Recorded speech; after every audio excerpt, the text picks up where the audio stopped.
¿Qué tal? ¿Cómo andan? ¿Qué dicen? Muy, pero muy buenas tardes. Aquí estamos comenzando que vuelvan las ideas 4:20 después de la Marcha de las Madres.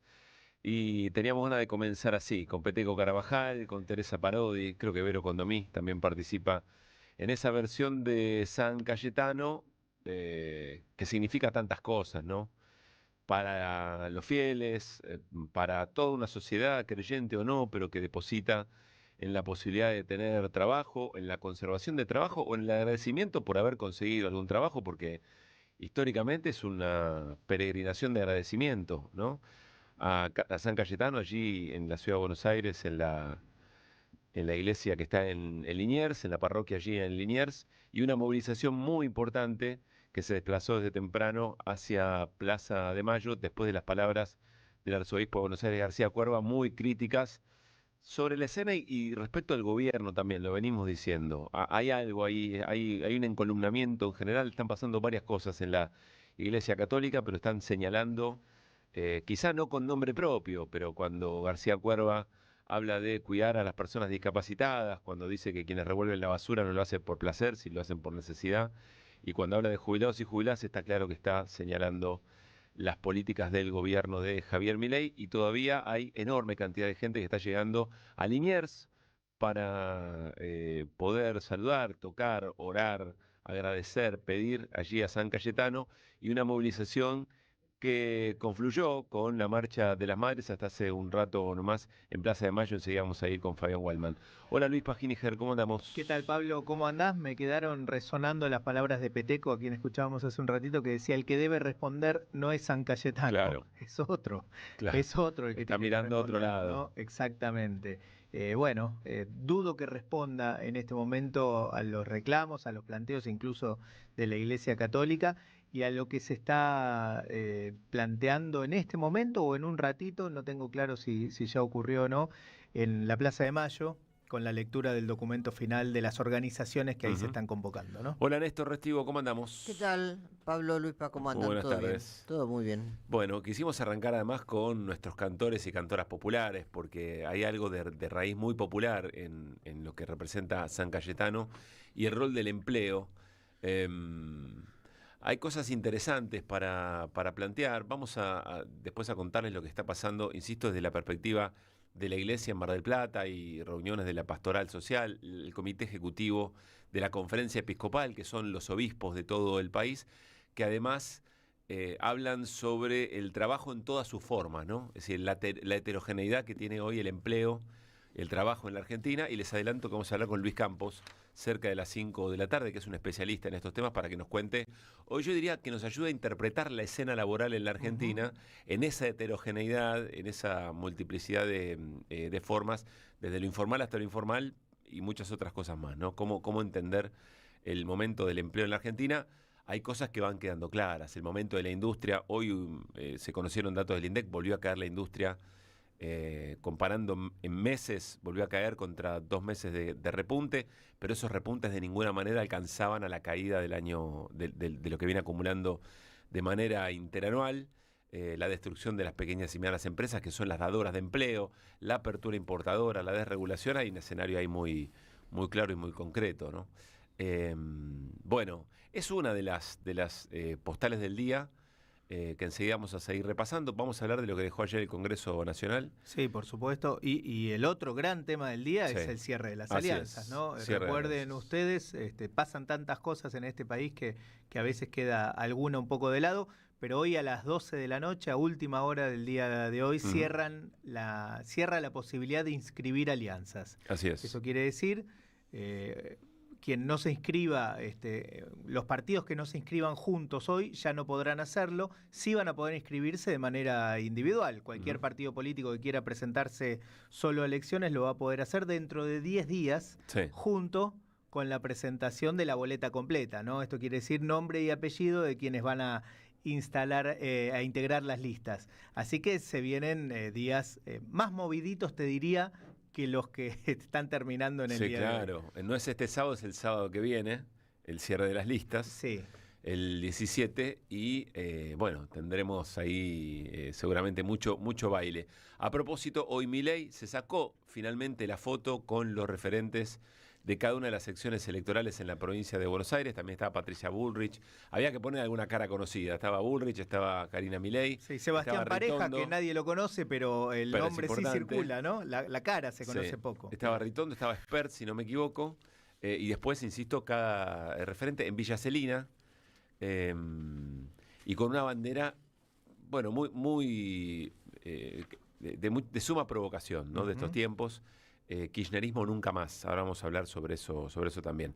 Vamos a detenernos primero y llevamos con Fabián Waldman a la Plaza de Mayo, porque allí todavía la movilización que peregrinó desde Liniers, desde la parroquia San Cayetano hasta el centro de la ciudad de Buenos Aires. Pero vamos a escuchar a García Cuerva, el arzobispo de Buenos Aires, que dejó definiciones que son muy concretas. Insisto, no hay nombre propio, pero me parece que no hay ninguna duda a quién le habla García Cuerva en esta misa por San Cayetano.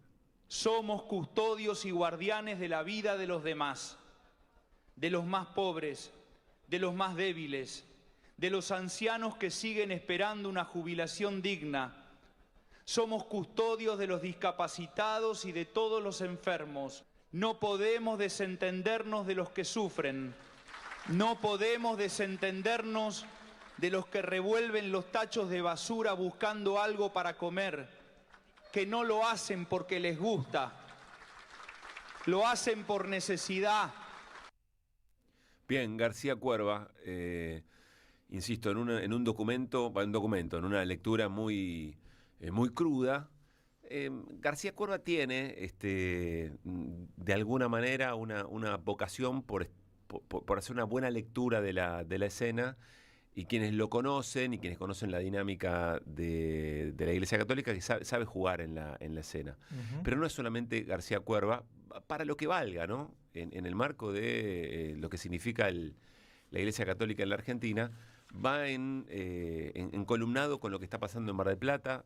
Comienza la pastoral social mañana y seguramente habrá documentos importantes. Ahí el obispo de La Rioja, si no me equivoco, es el protagonista, y la comisión ejecutiva de la conferencia episcopal, que también habló de empleo en las últimas No, horas. y evidentemente hay un alineamiento en relación a esas posiciones de buena parte de la iglesia. San Cayetano no es una parroquia que se haya mantenido al margen históricamente de lo que es la oficialidad dentro de la Así es. iglesia. Y sin embargo, ayer Carlos Moya, lo contábamos, el párroco de esa iglesia, dijo con toda claridad: se está cometiendo un genocidio con los Ujú. jubilados. Digo, hay un alineamiento evidente, no es que es un referente de la iglesia de manera Sí. aislada que dice estas cosas, que está analizando esto, sino evidentemente hay un discurso que se está llevando adelante por convicción, creo yo, de buena parte de la iglesia, que convive todos los días con los sectores sociales más Yo carenciados, te ¿no? diría hasta por obligación a representar Sí, en algún también, punto. No deja de ser heterogénea la Iglesia Católica y por tiene distintas supuesto. expresiones. Y el Papa Francisco también metió mano y cambió, ¿no? Tocó un poco el equipo, digamos, en sus años de papado. Pero bueno, y hay otra cosa interesante, y llevamos con Fabián, otra cosa interesante, y lo comentábamos con Luis para el arranque del programa: muchos fieles que se acercan a San Cayetano para pedir por trabajo y que tienen esperanza en Javier Milei y lo Ujú, expresan. así es. Expresan su esperanza en un gobierno que votaron. Otros lo votaron y dicen, bueno, no salió como esperaba, pero otros que sí. Y ahí hay que atender una escena, me parece que es importante saber leerla, ¿no? Bueno, 4:28, Fabián Waldman, ¿cómo anda? Muy buenas tardes, amigo. ¿Qué tal? Buenas tardes, Pablo, compañeros. Fría tarde aquí en la Plaza de Mayo, donde ya han desmontado la estructura, se ha retirado el camión que fue escenario del acto que comenzó alrededor de las 14:10, y sobre el cual se situaron todos los dirigentes sindicales y de los movimientos sociales. Una marcha que vino dividida y llegó a la Plaza de Mayo por las tres arterias: por Diagonal Norte, el acercamiento de la CTA junto a organizaciones sociales de izquierda; por la Avenida de Mayo, la columna principal, que llegaba encabezada por Alejandro Gramajo de la UTEP y Juan Grabois, montados sobre un tractor, y en el tractor cajones de verdura, y era la que llegaba desde Liniers, y después de haber pasado por la Plaza Flores y rendido un homenaje al Papa Francisco, y por Diagonal Sur la gruesa columna de la CGT, los principales sindicatos que se hicieron presentes aquí en la Plaza de Mayo. Dirigentes, bueno, tuviste absolutamente todo el espinel para recorrer, desde Hugo Moyano, pasando por Gerardo Martínez, Andrés Rodríguez, Omar Plaini, y del otro lado Hugo Yasky, Rodolfo Aguiar, Cachorro Godoy, también estuvo Roberto Baradel. Y en este confluir, en este acto que tuvo el escenario montado sobre un camión, como te decía, delante de la pirámide de Mache, se leyó un documento en el cual, bueno, justamente vienen a demostrar la situación en que está el trabajo y a hacer la denuncia en una movida que fue unitaria y que me contaba recién Alejandro Gramajo que se tuvo que ir, que justamente venía para levantar un poco el espíritu de la militancia, me decía que estaba bastante alicaído. Un par de datos más. Con respecto a lo que decían ustedes, las declaraciones de García Cuerva, pregunté esta mañana en Casa Rosada qué venían esas declaraciones. Eso no está dirigido a nosotros especialmente, por la respuesta que me dieron. Fingimos demencia y seguimos adelante. Absolutamente. Bueno. Absolutamente, Pablo. Bueno, por supuesto, todas las repercusiones. Vamos por orden, si querés. Fabián, Sí, te escucho. Déjame hacerte una pregunta. ¿Qué tal? Luis Pablo te saluda. Simplemente Sí, para completar la escena, mencionaste los dirigentes de la CGT, pero quiero preguntarte por las columnas. ¿Había sindicatos movilizados? Estoy hablando de la CGT en particular. Sí, ¿Decidió había apostar a la movilización o fue más o menos? Sí, decidió apostar a la movilización. La plaza, te diría que estuvo colmada en su superficie, no sobre las laterales, pero fue un acto importante, Luis Paz. Bien. Fue un acto importante. Seguramente las fotos aéreas que habrá ya estarán recorriendo los medios lo podrán demostrar, pero había presencia importante de los sindicatos, por supuesto no una masiva concentración, si vos querés, la última del 1 de mayo, cuando bajó por la avenida Independencia, pero sí una apuesta importante por parte de los sindicalistas tradicionales. Bien. Y ahora sí, si te parece, escuchemos, porque entre otros testimonios le consulté a Rodolfo Aguiar, bueno, por la situación del laburo y las repercusiones luego de lo que sucedió ayer en el Congreso con la derogación de los decretos planteados fundamentalmente hacia el INTA, el INTI, el Instituto del Teatro y otros organismos. Javier, Fabi, mientras preparamos el de Aguiar, te pido que nos cuentes también, porque está Pérez Esquivel, creo que te pudiste cruzar con Pérez Esquivel. Bueno, sí, claro, por supuesto, desde ya, Adolfo Pérez Esquivel, uno de los últimos en retirarse, un testimonio que, bueno, justamente con la jornada de hoy, con la foto que vos mencionás, que fue tomada en Villa Celina, cuando terminó la foto de hacerse allí en La Matanza, que sabíamos, los acreditados, que estaba rondando esa zona, vino el presidente a la Casa Rosada, de hecho todavía está presente, seguramente que si está Milei es porque debe traer algún obsequio o alguna entrevista con alguien que lo quiere mucho. Bueno. De otra manera, si no es raro que haya vuelto aquí a la Casa Rosada, en una foto en la cual es el único que no está vestido de violeta, y además, por supuesto, esta definición de la frase de la campaña electoral en la cual el ideólogo es Santiago Caputo, Pablo. Bueno, y allí esa es la función específica, única, que va a tener, digamos, el asesor monotributista disminuido en su ángulo del triángulo de hierro, Santiago Caputo. Bien, bueno, escuchamos a Pérez Esquivel reflexionar sobre la frase "Kirchnerismo nunca más", que es el lanzamiento de campaña bonaerense de La Libertad Avanza. A ver qué le decía Fabián Waldman. Pero hay que seguir trabajando. No solo tenemos que hacer la crítica, sino hacer propuestas para salir de esto y encontrar realmente una democracia que significa derecho a igualdad para todos y todas. Estamos en esto aquí hoy, San Cayetano, esta fuerza de poder unir los distintos sectores sociales, políticos, culturales y religiosos. Es muy importante.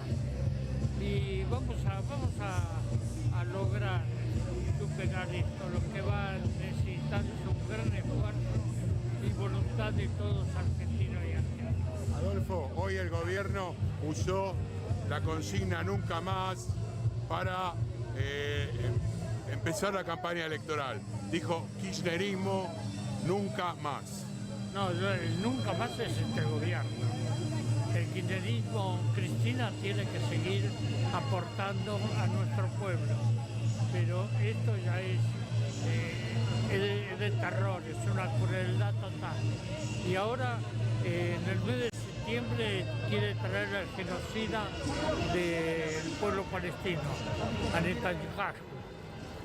No puede ser eso. Y el uso de la consigna nunca más por parte del gobierno, ¿qué te parece? No, eso hay que rechazarlo. El nunca más es para que ellos nunca más aparezcan. Ahora Bueno, Adolfo Pérez Esquivel respondiendo a la pregunta de nuestro compañero Fabián Waldman sobre la utilización de la consigna nunca más, muy claro. Y Fabián, si te parece, ahora sí, lo escuchamos a Rodolfo Aguiar, que reflexionaba también sobre la jornada, ¿no? Nos habías dicho. Sí, sobre la jornada un poco y también sobre lo que aconteció ayer en el Congreso y qué importancia tiene eso específicamente para los trabajadores estatales. Dale, lo escuchamos. Tenemos un gobierno nacional que en estos 18 meses solo se dedicó a juntar dólares para pagarle al FMI. Eso nos conduce de manera directa a una tragedia. Hemos perdido más del 36% del poder adquisitivo de nuestros salarios. Han destruido puestos de empleo en el sector público, pero también en el sector privado. Y además aparece como un fenómeno nuevo el pluriempleo. Ayer estuvimos en el CONICET. Un científico del CONICET termina con su jornada laboral y se sube a un Uber. Lo mismo ocurre con enfermeras y enfermeros del Hospital Garrahan. Y por lo tanto tenemos menos plata y tenemos menos tiempo y menos salud los trabajadores. Empezamos a mostrar que Milei y su gobierno no son invencibles. Había pasado con la justicia y el Día del Empleado Público, con la justicia y el derecho de huelga, con la Dirección Nacional de Vialidad, también más acá con el INTI. Y ayer estos decretos dijimos vamos a voltear uno por uno los decretos truchos de Sturzenegger. Bien, contundente como siempre también el secretario general de ATE Nacional, Fabián, ¿no? Siempre impulsivo, Sí. así es Rodolfo Aguiar, pero bueno, en definitiva una jornada interesante, Pablo, en una campaña electoral que como vos decías empieza hoy y de alguna manera la utilizaron desde distintos sectores para cargar un poco las pilas y mostrar una cara distinta para los 30 días que faltan hasta el 7 de septiembre. Gran trabajo, Fabián, como siempre, un gran abrazo. Abrazo por ahí, hasta luego. Fabián Waldman, en ya el cierre de esa movilización que comenzó muy temprano. A las 8. Desde Liniers. Sí, desde las 8 empezaban a marchar desde Liniers a Plaza de Mayo. Ahora nos vamos a detener en lo que pasó en el Congreso. Quiero otra cosa de García Córdoba que también me parece importante y no dejaría pasar, y tiene que ver con cómo la Iglesia Católica advierte sobre la violencia verbal, en general el odio como una manera de construir política. Lo dijo bien clarito también en Audio 3, Charlie. San Cayetano, ayúdanos también a hacer de la Argentina una casa de hermanos, donde nos preocupemos por los demás, donde nos duela profundamente lo que sufren los desocupados, los marginados, los excluidos, los ancianos, los que la están pasando verdaderamente mal. No nos salvamos solos. San Cayetano, animanos a desterrar la cultura de la indiferencia y a vivir la fraternidad. Porque así como bajó la inflación, que es el impuesto de los pobres y que desde hace años perjudica a las familias, también le pedimos a San Cayetano que interceda por nosotros para que nos comprometamos a bajar los niveles de agresión, los niveles de indiferencia, los niveles de individualismo, los niveles de crueldad. Bueno, ahí hay un punto también, ¿no? Siempre la Iglesia quiere ser ese lugar de consenso, el lugar de encuentro, preserva ese lugar. Probablemente esa es la razón por la cual no da nombre propio concreto, por lo menos ahora, quizá en otro tiempo lo hacía o depende de quién se trata, pero está tratando de preservar siempre ese lugar de encuentro, pero la palabra y la preocupación es clara, ¿no? Sí, lo del nombre propio por supuesto que es importante, pero para ser justos, Sí. los únicos que no se dan por aludidos son Es el gobierno. Es el gobierno. Sí. Todo el resto entendió perfectamente el ¿A mensaje. quién le está hablando? A quién le está hablando, claro. Sí, cuando hay que cuidar a discapacitados, jubilados y jubiladas, y respecto de la caracterización de la gente que revuelve la basura. Sí, que hoy Guillermo Francos dijo, luego de, ahora lo vamos a repasar, lo que ocurrió ayer en el Congreso, vamos a vetar todo o vamos a intentar vetar todo lo que podamos. Así dijo Guillermo Francos, el jefe de gabinete. El gobierno está decidido a seguir adelante con el ajuste en estos sectores a los cuales García, o por los cuales García Cuerva está reclamando. Así ¿no? es. Pero está decidido a seguir firme más allá de lo que votó el Congreso Nacional ayer. Ahora, no queremos pasar así nomás el lanzamiento de campaña de La Libertad Avanza y el PRO en la provincia de Buenos Aires, en Villa Celina, en La Matanza, con esa bandera que dice kirchnerismo nunca más. Sobre todo por dos cosas que están muy bien reflejadas en una nota de Luciana Bertoia. Ahí estamos compartiendo la imagen, la foto. Hay una nota de Luciana Bertoia en página 12 muy, muy buena, que hace los dos planteos obligados, digamos, ¿no? Primero, la banalización de una consigna que tiene una referencia muy concreta respecto al terrorismo de Estado. Y segundo, que ubica el kirchnerismo dentro de eso que hay que erradicar, es decir, como si fuera efectivamente algo a sacar de la conversación, es decir, no está dentro de la conversación política donde un sector de la ciudadanía puede elegir o no como alternativa, sino que lo ubica en el conjunto de todo lo que el nunca más englobaba, que nunca más no tenía que ocurrir. Dicho sea de paso, el kirchnerismo que hizo de los derechos humanos una de sus banderas, digamos, sí, ¿no? una consigna que estaba destinada a los genocidas, ¿no? Claro. Nunca más el genocidio en la Argentina, de eso se trataba. Incluso se tomaron el trabajo de copiar la forma en que nunca más, digo, por si alguien no vio la foto, no dice simplemente nunca más. Está escrito con una tipografía que es muy característica, en principio, del libro, del nunca más, pero se suele repetir, se suele escribir nunca más de esa manera, con determinada tipografía, determinados colores, y esta bandera lo copia. Está en línea, y es la razón por la cual, o el modo en que no queremos dejar pasar esto así nomás, Carmen Arias, presidenta de la Asociación Madre de Plaza de Mayo, a minutitos después de haber marchado en la plaza como cada jueves desde aquel 30 de abril de 1977. Carmen, Pablo Caruso, Luis Pagín y Gerinesto Restigo, te saludamos. ¿Cómo estás? ¿Cómo están? Bien, nosotros bien, nos fue muy bien en la plaza también. Las escuchamos con Ricardo Castillo, un cura que... sí, el padre Ricky le decimos nosotros. Ajá. Carrizo, perdón, Ricardo Carrizo. Sí, Carmen, le decimos Ricky. A ver, ¿cómo recibiste o qué tienen para decir las madres respecto de este lanzamiento de campaña con esa bandera, kirchnerismo nunca más? Mira, de esta gente se espera siempre lo peor. Pero ¿sabés qué pasa? Que me parece que si están publicando eso así, es porque estamos haciendo las cosas bien y porque deben tener miedo a perder, por supuesto, ojalá, pero siempre desde que está este gobierno nosotros siempre trataron de hacernos la vida imposible, no lo consiguieron porque seguimos nuestra lucha como desde el primer día, así que indigna, aparte que como decían ustedes recién, usaron la letra característica de esa frase, pero evidentemente es porque están con miedo a perder y lo tenemos que lograr, que pierdan. Por eso yo le pido continuamente a la gente que no deje de ir a votar, porque hay personas que por rabia o porque le parece que todo está perdido, no van a votar y es así como sería tremendo que por dejar de ir a votar ganen ellos. Pero eso, mira, a uno le da mucha bronca, pero no nos extrañamos de nada con esta gente. Ya dijeron los primeros momentos que asumieron, dijeron que las madres éramos lo peor del universo, así que... y se están metiendo con el gobierno de la provincia porque, bueno, Axel está bastante fuerte, por suerte. Ahora, Carmen, vos sabés que me lo pregunto una y otra vez. Después de la primera vuelta, cuando se forja el acuerdo entre Macri y Milei, Y la consigna empezó a ser inmediatamente esa noche. Me acuerdo del discurso de Milei la noche de que gana la elección, que gana Massa, digamos, ¿no? Que gana el Unión por la Patria. Recuerdo que sale Milei al escenario y directamente empieza a hablar en contra del kirchnerismo, es decir, buscando amalgamar el voto alrededor del odio, alrededor de la confrontación contra el kirchnerismo. Y yo me acuerdo de haber pensado, che, pero no les va a rendir, ya está, eso ya... Y sin embargo les rindió. Entonces vuelven a insistir que la consigna sea kirchnerismo nunca más.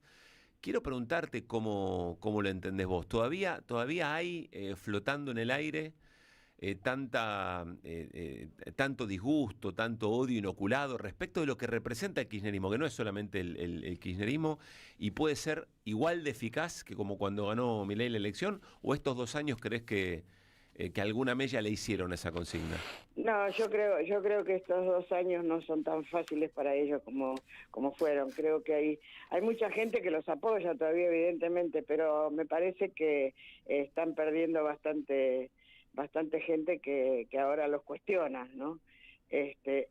Aparte es mi deseo también, ¿no? Pero me parece que esto fue como el grito del ahogado, me parece. Uh-huh. Esto que pusieron ahora. O sea, para vos les devela cierta debilidad o cierta preocupación. Exactamente, les veo preocupación de que las cosas no están bien como ellos quisieran. Uh-huh. Con respecto a la provincia. Carmen, esperemos también. No queríamos dejar de escucharte en una jornada así y frente a este acontecimiento, y además siendo jueves tenía mucho más impacto. Un gran abrazo, como siempre. Bueno, muchas gracias. No sé si saben que estuvimos en Venezuela. ¿Cuándo? ¿La semana pasada? ¿O sí, la anterior? Volvimos la semana pasada. ¿Y qué se encontraron? El miércoles, una maravilla. Yo me llamó de la radio nuestra, me llamó Atilio Borón cuando estuvimos de vuelta. Y hoy me vino más a la cabeza porque hoy vinieron unos chicos argentinos que van a la plaza, que los encontramos en Venezuela, y nos trajeron una bandera de allá que tiene la cara de Eve. Mirá. Sí. Qué lindo. Muy lindo. No, la verdad que tuvimos experiencias muy buenas allá, y como yo le digo a la gente, el último día, cuando ya estábamos por volvernos, unas compañeras de allá de Venezuela, venezolanas, que las pusieron a nuestra disposición y nos acompañaron a todos los actos y todo, me preguntaron qué opinaba de Venezuela. Sí. Le digo, mira, lo que opino es que cuando algún venezolano en la Argentina se queje, le voy a decir que es mentira, porque la verdad inclusive están recuperando personas que se fueron a vivir a Estados Unidos y Trump las está mandando de vuelta, y un grupo de madres que gracias a Maduro recuperaron esos venezolanos que habían secuestrado, que habían mandado a El Salvador. Uh-huh. Bueno, los recuperaron gracias a Maduro, así que, y tuvieron una elección el domingo pasado. Elecciones locales. Bueno, ganaron por el 85%. Estuvo cerca la oposición. Estuvo cerquita. Así que es impresionante, yo lo he visto en otros países de nuestra región, no necesariamente en Venezuela, pero donde van las madres se genera una conmoción positiva impresionante, ¿no? Fue maravilloso cómo nos atendieron, cómo nos recibieron, cómo nos cuidaron siempre, y aparte tuvimos un montón de actos. Uh-huh. Y en todos tuvimos que hablar. Fue Sara de Tucumán conmigo, y Cristina Camaño, Demetrio y un señor de acá de Berizo. En todos lados cómo nos atendieron, cómo hablaron siempre nombrándonos, y en todos los actos criticaron a Milei. Mirá. Es decir, no les pasa inadvertido lo que está pasando en la Argentina. Exactamente, ¿no? Saben perfectamente lo que está pasando en la Argentina. Bueno, discúlpame que te metí esto en el medio. No, al contrario, no lo tenía en la agenda, pero nos hace muy bien saberlo. Un abrazo grande, Carmen, gracias como siempre. Gracias a vos, un beso. Carmen Arias, presidenta de la Asociación Madre de Plaza de Mayo, le pedíamos su reflexión sobre Bueno, el cartel, la consigna que utiliza la alianza entre el PRO y la Libertad Avanza en la provincia de Buenos Aires para arrancar la campaña, y observabas algo de la escena, Luis, además del cartel. Es toda una puesta en escena, no únicamente la bandera, que desde ya tiene la intención, el objetivo de provocar y de generar una reacción en relación a eso. Habrá muchas personas, lamentablemente, en este país a los que todavía una frase así les puede caer bien, pueden resignificarla de una manera que uno... la verdad le cuesta comprenderlo. Que es algo que hay que atender de todas maneras. Hay que atenderlo, esa gente existe en la Argentina, evidentemente tiene un público, un destinatario, pero además hay una composición de toda la foto, está elegido el lugar, un barrio humilde, vos decías Villa Celina, ahí en La Matanza, y eligieron también ponerse detrás, no sé si estaba... si lo armaron así, pero eligieron ponerse detrás de una suerte de pequeño basural. Hay un montón de basura adelante, y bueno, es una foto que dice muchas cosas. Dice, la provincia de Buenos Aires es pobre, La Matanza en particular es pobre, la tercera sección donde siempre gana el peronismo es pobre, es sucia, descuidada. Eso es lo que está mostrando, o lo que está intentando mostrar esta foto, que es una foto armada. Se pararon en un lugar determinado, construyeron ahí con la basura una composición determinada, y bueno, es una foto que, como siempre, las fotos dicen muchas cosas, ¿no? Ayer lo charlamos con un compañero de QR y cerramos con esto, que decía, che, guarda, se les va a ir la mano, ¿no? Porque a medida empieza a crecer el enojo, o por lo menos el darse cuenta que son las políticas del gobierno de Javier Milei las que generan un deterioro en la vida cotidiana de la gente, pues entonces, si la responsabilidad es de Milei y Milei odia el kirchnerismo, pues entonces la respuesta quizás está en el kirchnerismo. Claro. ¿No? Creo que había una Instagramer, creo que era, la semana pasada, ¿se acuerdan? Que se viralizaron las quejas de comerciantes online o de emprendedores y emprendedoras online que decían que se quejaban por la situación. Y me acuerdo una que decía, yo no soy cuca, no quiero ser cuca, pero a mi marido lo echaron con Macri, recuperó el trabajo en el gobierno de Alberto Fernández y lo volvieron a echar con Milei, me van a hacer cuca. Bueno, ¿qué quieren que haga? A medida que aumente la contradicción entre lo que pasa y el propio gobierno, si el gobierno señala como el otro, como el antagónico a ese kirchnerismo, cuidado, porque los van a convencer, los van a convencer, le van a meter la duda por lo menos. 4:52. AM530. Somos Radio.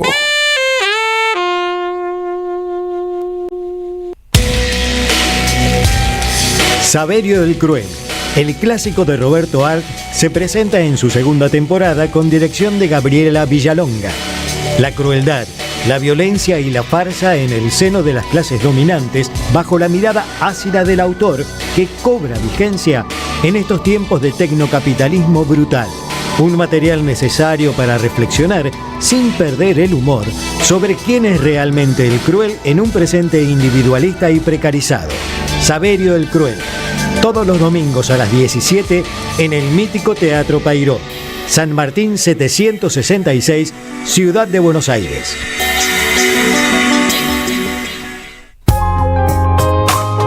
¿Quién controla lo que vemos, leemos y pensamos? Este viernes 8 de agosto, a las 18 horas, te invitamos a la jornada de charla y debate. El proceso de concentración de medios, redes y plataformas digitales en Argentina y la región. 2 paneles para pensar el presente y el futuro de la información. A las 18 horas, nuevo proceso de concentración en Argentina, medios, redes, plataformas, inteligencia artificial y las regulaciones necesarias. Con Guillermo Ruz, Cintia García y Martín Becerra. Modera María Quintero. A las 20 horas, las nuevas regulaciones en la era digital a nivel regional. Con Irene León, de Ecuador. Natalia Benavides, de Brasil, Fernando Sánchez Mejorado, de México, y Fernanda Ruiz. Modera Diego Beciunas. Modalidad presencial, Mateu 130, Ciudad Autónoma de Buenos Aires. Participa, escucha, preguntá, porque la concentración de medios es también una disputa por la democracia.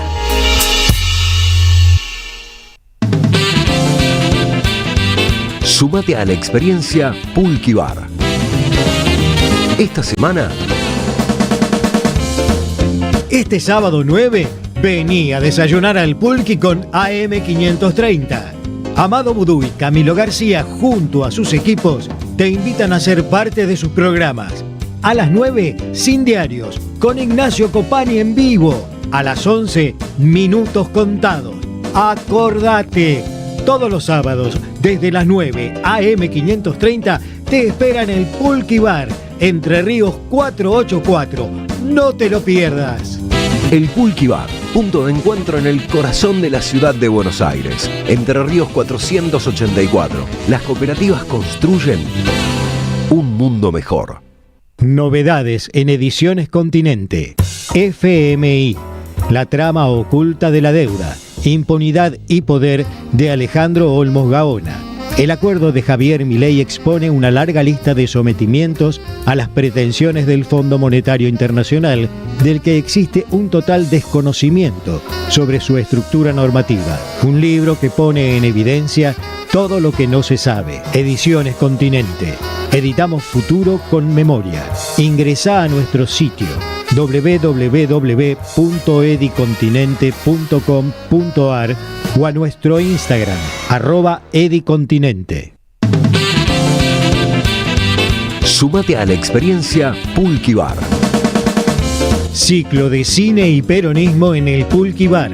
Desde el 1 de agosto, todos los viernes a las 19. 4 encuentros semanales, a cargo de Luis Frank, con invitados especiales en cada encuentro. Proyectaremos Juan Moreira, Los Hijos de Fierro, Operación Masacre y No Habrá Más Penas ni Olvido. Informes e inscripción al 11 60 12 86 10. Descuentos para grupos y parejas.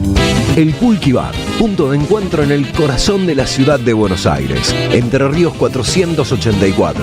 Las cooperativas construyen un mundo mejor. Revista Acción, un medio alternativo 100% digital, una mirada cooperativista sobre el país y el mundo. Información, análisis y opinión.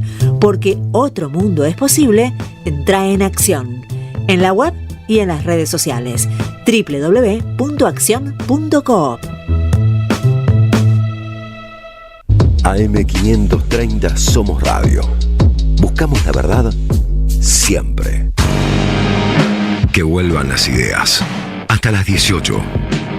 Ideas que regresan en el magazine informativo de la 530. Que vuelvan las ideas. Que vuelvan las ideas. Que vuelvan.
Estamos disfrutando a The Police con Sting en una canción, Cada Respiro que Des, que yo lo escuché a Sting con algo de autocrítica respecto a la canción, porque si la escuchás bien, ella lo dejó Sí, hay un poco de acoso, digamos. Sí, claro. dice, cada respiro que tengas, cada voto que quiebres, cada sonrisa que voy a estar mirándote. Le voy a soplar la nuca. No, es tremenda. Uno Bien, entiende toda la romantización y su contrario del momento Hay de... tangos peores. No, por supuesto, pero bueno, fueron escritos en otro tiempo, ¿no? Hace poquito me crucé con esa reflexión de Sting, igual es un temón, ¿no? Sí, es un temón. Y Todos una los temas banda de The Police, extraordinaria. sí, gran banda. Bueno, 5 de la tarde, estamos entrando en la segunda hora. Enseguida hablamos con Luis Campos en el Día de San Cayetano. Vamos a tratar de comprender la escena laboral en la Argentina. No sé si la escucharon a Diana Mondino, en un ratito la vamos a repasar. Diana Mondino entrevistada por el canal Al Jazeera en un perfecto inglés. Qué bien habla inglés Diana Mondino, déjenme decirles. Bueno, se debe haber formado en los mejores colegios, pero entre comillas. Podés formarte, pero podés tener una conversación Creo que te cuesta. Vivió el hermano, que fue funcionario de Cavallo, Esteban Mondino, no me acuerdo el nombre de pila, vive en Estados Unidos. Sí. Y yo creo que ellas son de familia cordobesa, con un banco, con mucho dinero. Sí. En algún momento, cuando trabajaba en Standard & Poor's, si bien era la directora de la oficina en Buenos Aires, está muy vinculada, quiero decir, a la cultura y al modelo de vida estadounidense. ¿Se acuerdan de Miss Mary?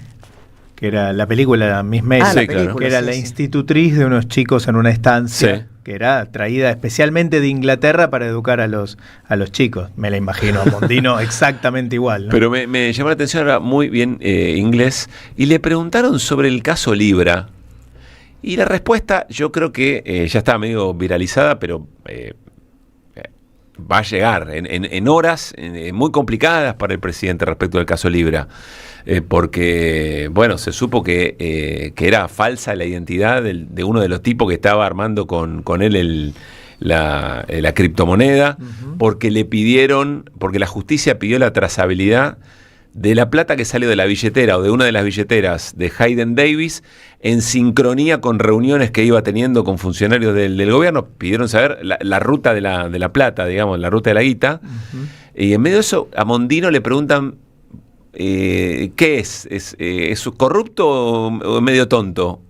Bueno, van a escuchar en un ratito la respuesta de Diana Mondino, que me llamó bastante la atención. Y vamos a repasar cierre de listas, ¿no? Vamos a repasar el cierre de alianzas y hay una novedad en lo que tiene que ver con la causa por el impacto que terminó hiriendo a Pablo Grillo. Sí. Vamos a comentar la decisión de la jueza María Servini. Muy importante esta decisión para el próximo lunes. Así es, para el próximo lunes se trata de la reconstrucción de toda la escena para determinar efectivamente qué es lo que ocurrió. Claro. ¿No? De política internacional, ¿de qué hablaremos, Néstor, en un ratito? Ayer se cumplieron nada más y nada menos que 80 años de la masacre, del acto tan terrorista como fue la bomba nuclear en Hiroshima.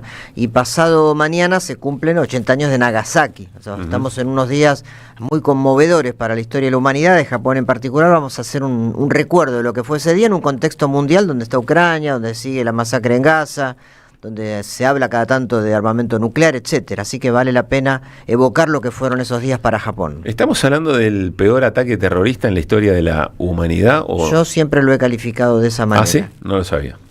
Bueno. Sí, porque digamos, es la única vez que se arrojó no una, sino dos bombas sobre población civil. O sea, si eso no es un acto terrorista, que me expliquen qué es un acto terrorista. Y con la Segunda Guerra, además, sí, ya casi terminada. Liquidada, ¿no? Bueno, 5 de la tarde, 3 minutitos. Quiero decirles, y paso muy rapidito por acá, que hoy comienza la fecha número 4 de la Liga Argentina Fútbol Primera División, con 3 partidos. Gimnasia Esgrima La Plata visita en Mendoza a Godoy Cruz, 5 de la tarde, ahora está por empezar. 7 de la tarde, San Lorenzo Vélez, que por distintas razones no necesariamente futbolísticas se convirtió en una suerte de clásico. Es un partido interesante para ver. Y 9 de la noche, Estudiantes de La Plata, Independiente Rivadavia de Mendoza.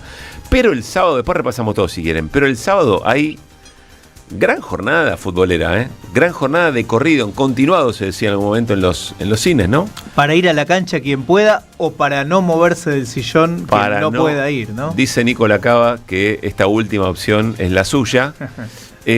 Porque a las 4:30 de la tarde, Boca Racing. Alguien dijo por acá, partido medio morbo. No voy a señalar quién lo dijo. 6:30 de la tarde, Independiente River. Yo tengo mi pálpito. Lindo. No, vos ya lo diste. Tengo mi pálpito. ¿Lo querés repetir? Para este partido. Lo repito, no tengo problema.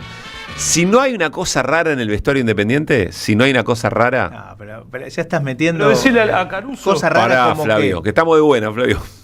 Cosa rara como qué.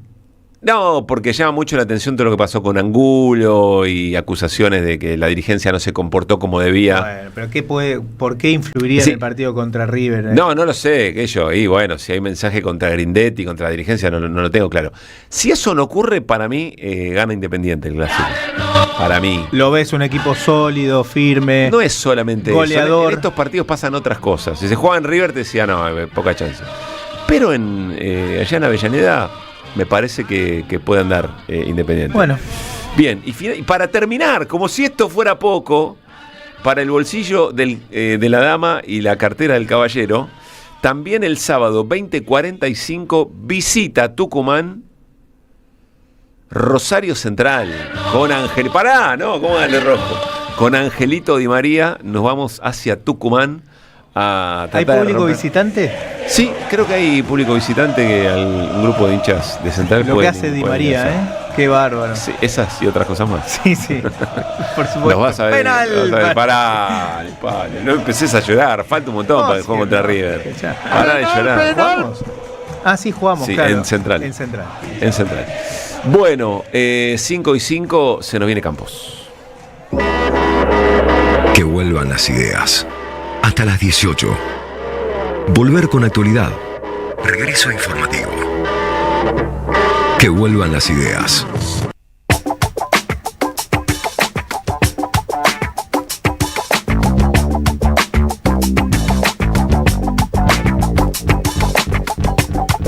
Les decíamos que teníamos ganas de conversar con Luis Campos, abogado, investigador del Instituto de Estudios y Formación y coordinador del Observatorio del Derecho Social de la Central de Trabajadores de la Argentina, la CTA Autónoma, para que nos ayude a comprender un poco la escena laboral en la Argentina. Hola Luis, Pablo Caruso, Néstor Restivo, Luis Pagíniger, en Que Vuelvan las Ideas, te saludamos. ¿Cómo estás? ¿Qué haces, Pablo? ¿Cómo andan por allá? Bien, hace mucho que no conversamos. Mucho. Al aire y fuera del aire también.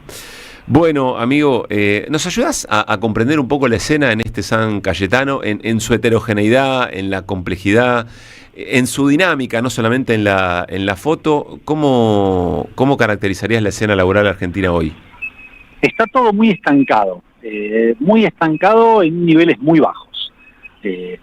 A ver, si miramos los últimos datos oficiales, que son de abril, mayo, no son datos muy viejos, aunque la actualidad de nuestro país se suele mover bastante rápido, pero son datos que muestran que no se están perdiendo puestos de trabajo de forma masiva, el salario no está cayendo de manera estrepitosa, pero tampoco están recuperándose. Hace ya varios meses que el salario y el empleo están estabilizados en niveles bastante complicados para los trabajadores y las trabajadoras. O sea, una nueva normalidad, digamos. Sí, estamos, a ver, y eso es muy arriesgado decir eso en nuestro país y con una economía que también parece estar entrando en una nueva normalidad, aunque cada tanto da un par de saltos que hacen parecer esa normalidad bastante inestable. Uh-huh. Pero lo cierto es que en materia laboral, a ver, en el último año y medio tuvimos muy claramente una caída muy fuerte en los puestos de trabajo formales en el primer semestre del 2024, la primera parte del gobierno de la Libertad Avanza, y luego una recuperación muy tenue, muy leve, que se agotó a fines del año pasado. Uh-huh. Ya hace casi 6 meses que el mercado laboral, al menos el mercado formal, está en una especie de serrucho. Un mes crece el empleo, al mes siguiente cae, al mes siguiente vuelve a crecer, al mes siguiente vuelve a caer, en niveles que, comparados con lo que fue fines del 2023, estamos hablando de casi 200.000 puestos de trabajo formales menos, uh-huh. Punta a punta. Con el salario pasó algo distinto. O sea, te freno ahí. Expulsión del mercado laboral que nunca se recuperó, digamos, y ahí aparece esa estabilidad. Es una suerte de... Exacto. En lo que le gusta al gobierno de andar poniéndole, espejando el abecedario, es una L.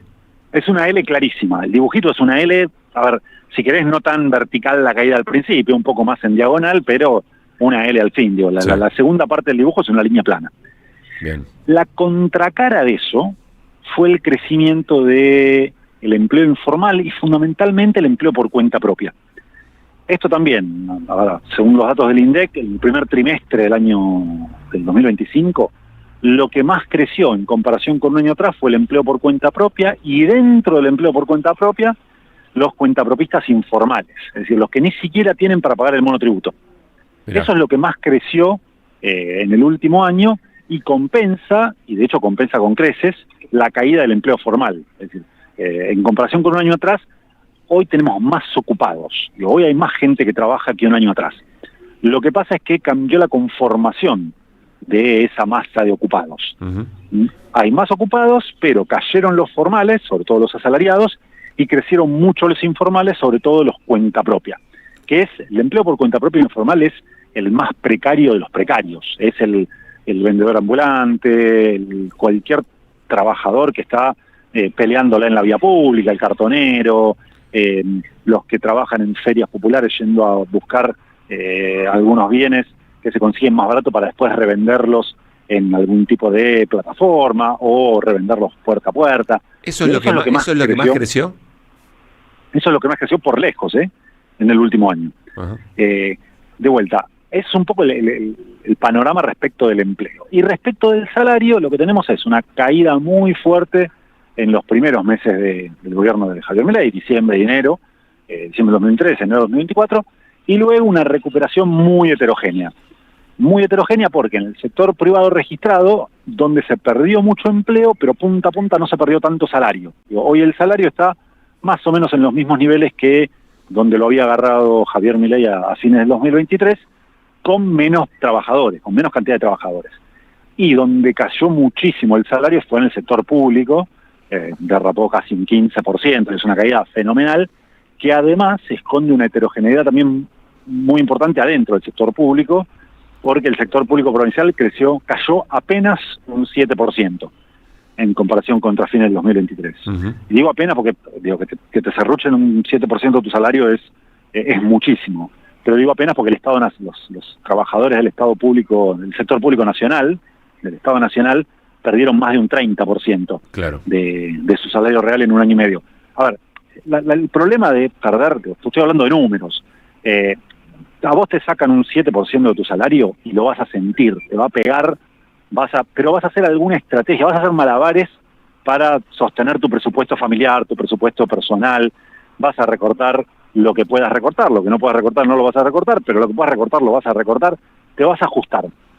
Si te sacan un 30% del sueldo, no hay ajuste que puedas hacer. No tenés chance de hacer un ajuste en el presupuesto familiar. La única forma de sostener eso es salir a buscar otro trabajo, es irte del lugar donde estás, es salir a buscar más horas, y es un poco lo que le está pasando a muchos estatales nacionales. Claro. Es muy común escuchar de estatales nacionales que están diciendo, bueno, termino mi jornada laboral y salgo a trabajar un par de horas con alguna aplicación, tomo más horas, tomo más cargos. Y esto es algo que se está escuchando mucho y tiene que ver con esta caída estrepitosa del salario real, que si la única forma de compensar eso es trabajando más, el resultado es que estás dejando cada vez una parte más importante de tu vida en el trabajo y se la estás restando a otras cosas, porque el día sigue teniendo 24 horas. Sí, claro. A ver, Luis, estamos charlando con Luis Campos. Por ahí es una pregunta, no sé, medio tonta o difícil de responder, o no hay elementos para responderlo, pero ¿se sabe más o menos cuáles son los sectores que más expulsaron trabajadores, que más... en donde se destruyó más puestos de trabajo, y cuáles en todo caso crecieron? ¿No es difícil saberlo? No, a ver, los datos oficiales son bien interesantes para abordar eso. A ver, la primera cuestión es que el empleo formal viene cayendo no desde diciembre del 2023, sino en términos generales desde agosto del 2023. Ya habíamos entrado en una fase de expulsión de puestos de trabajo unos meses antes de que asumiera el gobierno de Javier Milei. Lo que pasa es que en la primera parte del 2024 la pendiente se inclinó más, es decir, se agravó ese proceso de destrucción de puestos formales de trabajo. En términos sectoriales, al principio claramente lo que le explicó la caída del empleo fue la construcción. La construcción te explica más de la mitad de la destrucción de puestos de trabajo formales en este último año y medio, se explican por la construcción, y eso tiene que ver con las características de flexibilidad laboral que tiene el sector y con el parate de la obra pública. El parate de la obra pública ahí fue fundamental para frenar y para expulsar trabajadores en la industria de la construcción. Lo que tardó bastante más, pero que viene siendo tal vez donde está puesto el ojo y la mayor preocupación ahora, es la industria. Porque en la industria al principio las empresas suelen tratar de contener a los trabajadores. Va por muchas razones. Primero, porque tienen herramientas institucionales para hacerlo, en muchos casos recurren a suspensiones, adelantamiento de vacaciones, hay distintas estrategias, pero lo principal es que, sobre todo para las grandes empresas y para las pymes también, despedir a un trabajador implica después, si tenés que volver a retomarlo, pagar muchos costos de transición, muchos costos de aprendizaje, que no es el caso en la construcción. En la construcción es un trabajo más de oficio. Entonces vos sabés hacerlo, te despiden y la empresa vuelve a tomar a ese mismo pintor, a ese mismo albañil, a ese mismo electricista, claro.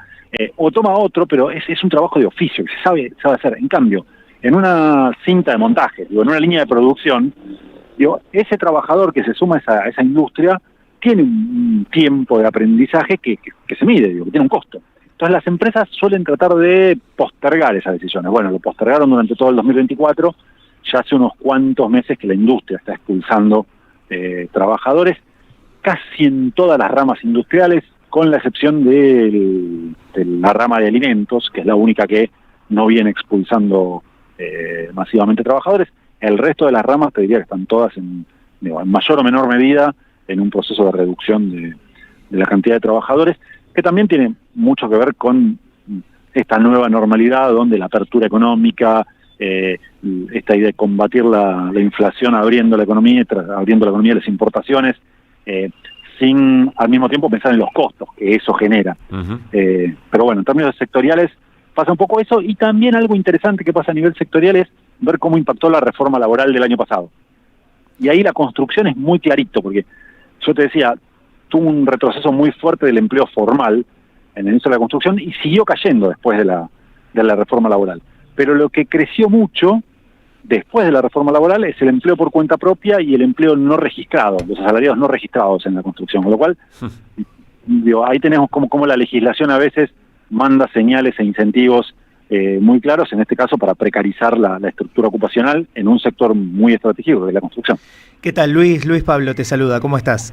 ¿Qué haces, Luis? ¿Cómo te va? Bien, mira, la pregunta que quiero hacerte sale un poco de la coyuntura, pero se desprende de todo el análisis que vos fuiste haciendo y distintos análisis que, bueno, venimos escuchando desde hace no un año, no dos, sino hace muchos años, que tiene que ver con las características del trabajo y lo que uno puede esperar del trabajo en el futuro, ¿no? Esto de el mundo del trabajo cambió, ahora la informalidad es lo dominante, y entonces frente a una realidad en la cual crece el trabajo informal y el trabajo formal va despidiendo gente, tiene cada vez menos personas ocupadas. ¿Cómo imaginás vos el futuro en ese sentido? ¿Vos asumís esto que yo estoy diciendo como una realidad que llegó para quedarse, o al contrario, lo asumís como una necesidad de luchar por volver a generar condiciones que permitan el crecimiento del trabajo formal? No sé si logro explicarme con la pregunta. Sí, lo que pasa es que yo creo que el mundo del trabajo está cambió. Es la historia del capitalismo. Desde que el capitalismo está, desde que el ser humano trabaja, en términos generales, el trabajo va cambiando. Y estamos en fases de cambios muy profundos en el mundo del trabajo, desde la digitalización, el salto tecnológico que estamos atravesando, hasta la importancia de la economía del cuidado. Ahora, hay distintas dimensiones que hoy están teniendo cambios muy acelerados y que se ven en la cotidianidad, pero eso no necesariamente tiene que ver con la cuestión de la formalidad o la informalidad. Me parece que ahí en la informalidad, en esa tensión formalidad-informalidad, lo que se está viendo es el resultado, por un lado, del conflicto de clases, donde la ofensiva del capital, que en nuestro país, al menos en el hemisferio occidental, tiene 50 años, viene siendo muy fuerte. No es solo en nuestro país que está cayendo la formalidad, sino que es un proceso que se vive como tendencia general en gran parte de ese mundo occidental que hasta los años 70 se regía por mercados de trabajo formales, tendientes al pleno empleo, y hoy parecen enfrentar todos problemas similares en distinta magnitud. con distinto alcance, pero el problema empieza a ser el mismo. A ver, no es casual que, por ejemplo, en la OIT, que no es que Argentina marca agenda en la OIT, desde hace ya muchos años se discuten estrategias para pasar de la informalidad a la formalidad, para volver a la formalidad. Sí. Me parece que eso tiene mucho más que ver con este resultado de esa lucha de clases, que viene siendo desfavorable para los trabajadores y las trabajadoras en gran parte de los países del hemisferio occidental, al menos, y donde el pasaje a la informalidad es una forma alternativa de pérdida de derechos sin necesidad de reformar la legislación.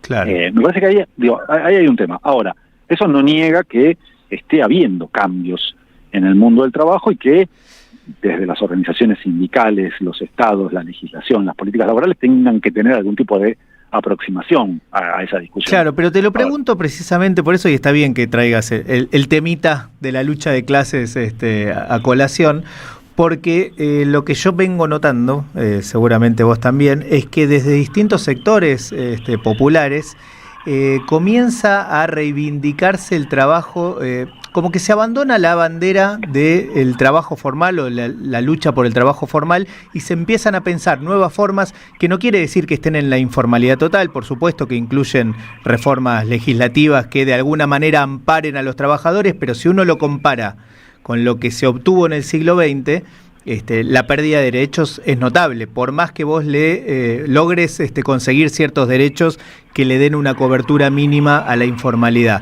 Comparado con lo que se obtuvo, no te digo 100 años atrás, 50 años atrás, la verdad es que quedan muchas banderas en el camino. Por eso también te lo pregunto, porque hay ahí una discusión interesante, ¿no? A ver, voy a ver si soy un poquito políticamente incorrecto. Ponerse a defender los derechos de la informalidad es una herramienta defensiva que tiene patas cortas, que puede tener consecuencias favorables en corto plazo, y de hecho está muy bien hacerlo, pero que en el mediano y largo plazo no es una solución.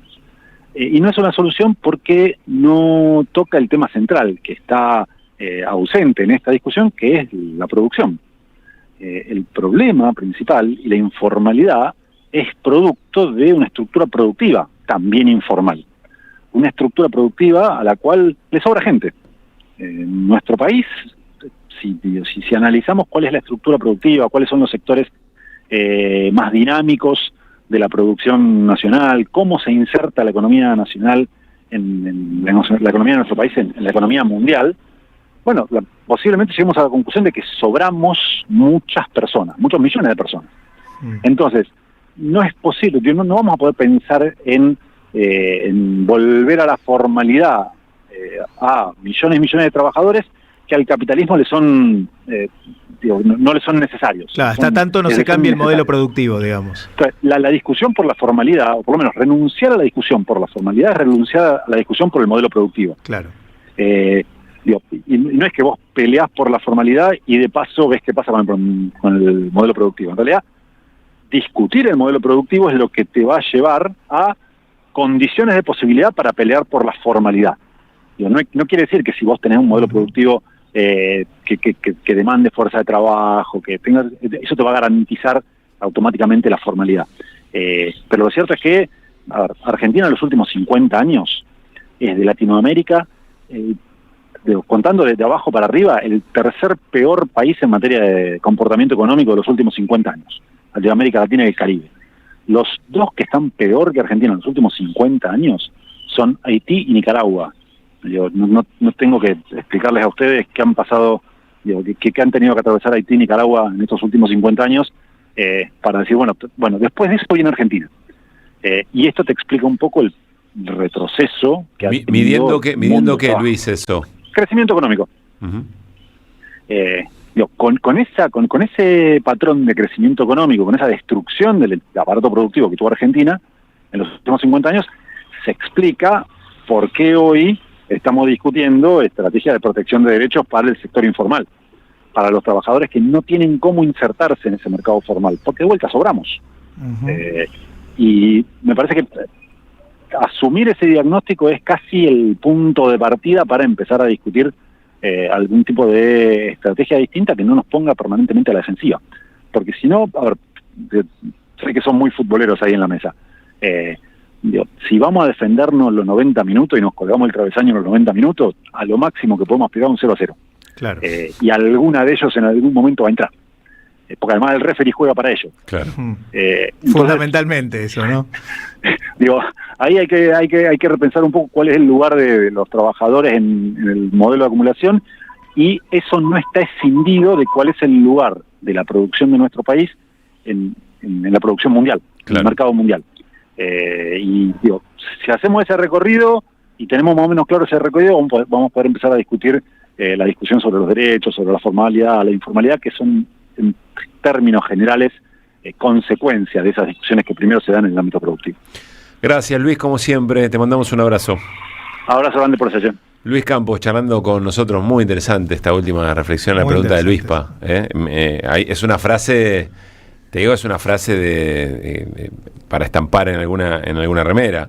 Renunciar a la lucha por la formalidad es renunciar a la lucha por la transformación del modelo productivo.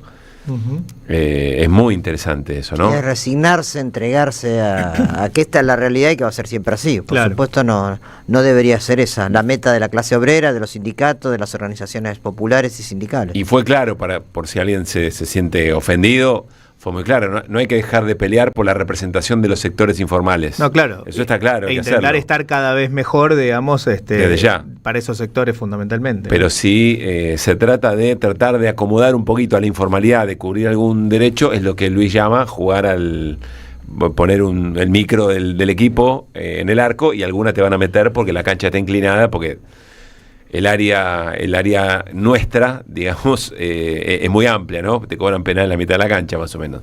Muy interesante la charla con Luis Campos. Nos ayudó a tratar de comprender la complejidad de la escena laboral en esta Argentina en un día como hoy, 7 de agosto, San Cayetano. ¿Sabes qué le falta a tu carpeta de favoritos? AM530somosradio.com. El nuevo portal de AM530, con un menú diferente en la agenda informativa de la Argentina. Noticias, información exclusiva, análisis de lo que pasa aquí y en el mundo. Grandes momentos de la radio. Entra a am530somosradio.com. Una isla en el gran océano de la red. AM530. Somos redes. Somos radio.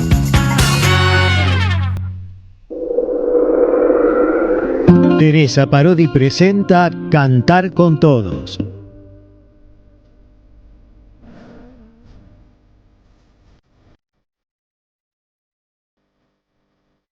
Donde recreará temas de su inmensa obra, presentará nuevas composiciones y compartirá escena con otros artistas que admira.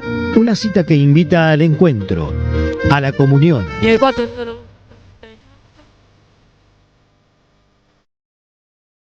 Por localidades agotadas, nuevas funciones. Viernes 15 y viernes 22 de agosto a las 21.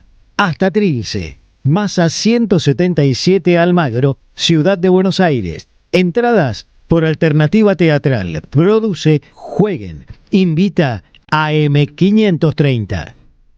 Seguí a la Cámara de Diputados de la Provincia de Buenos Aires a través de sus redes sociales y entérate de todas las actividades legislativas en Instagram y Facebook como @diputadosBA y en Twitter como HCDiputadosBA. Daniel Tonietti está en AM530. Vamos a saludarlo al secretario general de la UOM, Unión Obrera Metalúrgica, Abel Furlan. Abel, muy buenos días, ¿cómo estás? Acá hay un intento, claramente, de someter a la grande mayoría popular y fundamentalmente a los trabajadores mediante un proceso político, económico y social que cada vez ajusta más sobre las grandes mayorías populares y fundamentalmente sobre los trabajadores, que tienen hoy por hoy un cepo a la hora de discutir la paritaria. A las 10, siempre soy en AM530. Construimos comunidad. Buscamos la verdad siempre. Cuenta DNI, la criatura más buena del mundo.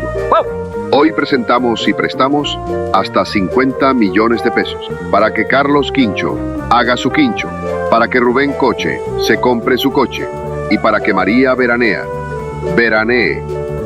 Esto llega a usted por cortesía de Cuenta DNI de Banco Provincia. ICBC. El futuro nos inspira.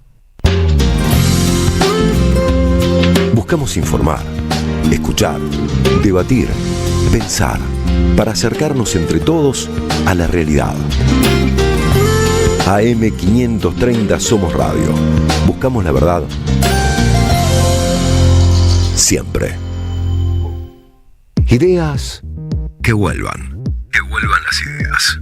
La cultura del trabajo, que también se estuvo hablando que se ha perdido porque hay muchos planes sociales. Entonces la gente no quiere trabajar porque tiene ese plan social. ¿Esto es así? No. La pobreza es un mecanismo doble en Argentina. Es alguien que tiene un plan social y además hace changas, es gasista, es plomero, cose ropa en la casa. Ese es el esquema de la pobreza. Cuando las changas se caen, queda solo el plan social, y cuando encima siguen subiendo los alimentos, se complica del todo y por eso hay más gente en los comedores. La cultura del trabajo lo da la escuela. Un chico se levanta a la mañana, se peina, se lava los dientes, se pone el guardapolvo y va a la escuela. Y todos los días hace lo mismo, a la misma hora. Eso después de grande llamamos cultura del trabajo, pero eso es la sociabilidad, el ir a la escuela. La gente quiere trabajar en Argentina, hace falta un acompañamiento. Que vuelvan las ideas. La gente no quiere trabajar porque tiene ese plan social. ¿Esto es así? No.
Cinco de la tarde, 32 minutos, media hora para las 6, para que llegue Andrea Recupero, media hora de que vuelvan las ideas en esta jornada de jueves. Enseguida les contamos, se fue enojada Mondino, Se fue enojada Mondino, Y eligió un lugarcito, esperó, pim, y le preguntaron por Libra y se la clavó el ángulo al gobierno, enseguida lo repasamos. Pero se nos viene Néstor Restivo, vamos a hablar de política internacional con historia, pero antes déjenme recordarles que la suscripción de todos ustedes y de todas ustedes es imprescindible para que la comunidad 530 sea posible. A quienes ya se suscribieron, un abrazo gigante, gracias. Y a los que todavía no lo hicieron, les pedimos que entren a nuestra página y si pueden, si están dadas las circunstancias, no la correlación de fuerza, porque si no todo sería muy sencillo, bueno, que lo hagan. Súmense a la comunidad 530. Con la suscripción tienen la posibilidad de recibir entradas de teatro y recitales, además de las que les damos en Que Vuelvan las Ideas, invitaciones a charlas, a descuentos en productos y comercios. La radio de las madres los necesita, pero por sobre todo sus laburantes, quienes hacen posible la radio en el día a día. Suscríbanse, acompáñennos, como es muy sencillo, www.am530somosradio.com. cliquean en Asociate o en el banner que lleva a la página de nuestra comunidad. Ahí eligen la suscripción que mejor se ajuste a sus posibilidades. Presionan el botón Unirme y listo, ya son parte de la comunidad AM530. Hay un alias, es muy sencillo, Radio AM530.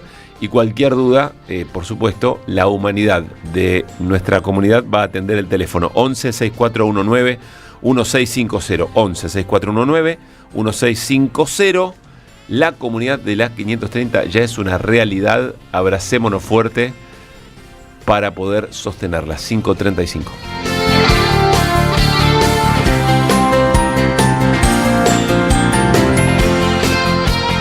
Ideas en el mundo. Néstor Restivo. Que vuelvan las ideas. Restivo. Internacionales. Avanzamos, Néstor. Bueno, decíamos del aniversario de la bomba de Hiroshima, que se cumplieron ayer nada menos que 80 años. 2025 ya es de por sí un año de cifras o de homenajes redondos, de efemérides redondas, porque en 1945 terminó ese capítulo más nefasto de todo el siglo XX, que fue la Segunda Guerra Mundial. Tuvimos en enero, por ejemplo, de este año, los 80 años de la liberación de Auschwitz por parte del ejército soviético, del ejército rojo, y el fin de todo lo que fue el holocausto para muchas minorías, principalmente para el pueblo judío que vivía en Europa Central. En abril del 45, es decir, se cumplieron 80 años ahora, fue la muerte de Hitler.